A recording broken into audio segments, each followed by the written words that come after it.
बहुत समय पहले की बात है। हिमालय की तलहटी में सूर्यगढ़ नाम का एक सुंदर राज्य था। उस राज्य के राजा का नाम था राजा वीर प्रताप। वे बहादुर होने के साथ साथ बहुत न्यायप्रिय भी थे। उनकी रानी का नाम था रानी सौभाग्यवती, जो अपने दयालु स्वभाव और बुद्धि के लिए पूरे राज्य में प्रसिद्ध थीं।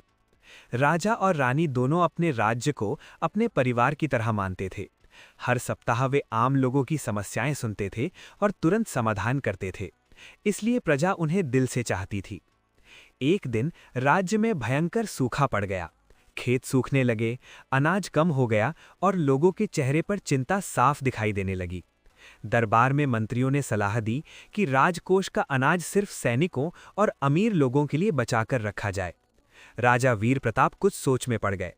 तभी रानी सौभाग्यवती आगे आईं और बोली, महाराज, अगर प्रजा भूखी रही तो राज्य कैसे बचेगा? राजा की असली शक्ति उसकी प्रजा होती है। रानी की बात सुनकर राजा ने तुरंत आदेश दिया कि राजमहल का भंडार खोल दिया जाए और अनाज गरीबों में बांटा जाए।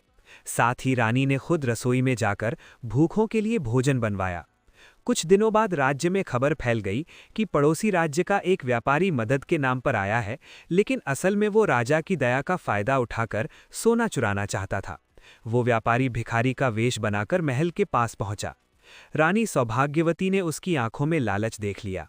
उन्होंने बिना शोर मचाए राजा को सूचना दी। राजा ने बुद्धिमानी से व्यापारी की परीक्षा ली और उसे रंगे हाथों पकड़ लिया। राजा ने उसे दंड देने के बजाय कहा, अगर तुम ईमानदारी से व्यापार करोगे तो हम तुम्हारी मदद करेंगे। व्यापारी को अपनी गलती का एहसास हुआ और वो राजा रानी के चरणों में गिर पड़ा। उसने वचन दिया कि वो आगे से सच्चाई के रास्ते पर चलेगा। कुछ महीनों बाद बारिश हुई, खेत फिर से हरे हो गए और सूर्यगढ़ राज्य पहले से भी ज्यादा समृद्ध हो गया। प्रजा समझ गई कि उनका राजा ताकत से नहीं बल्कि न्याय और करुणा से शासन करता है, और रानी बुद्धि और दया की मिसाल हैं। इस तरह राजा वीर प्रताप और रानी सौभाग्यवती का नाम इतिहास में आदर्श शासकों के रूप में अमर हो गया।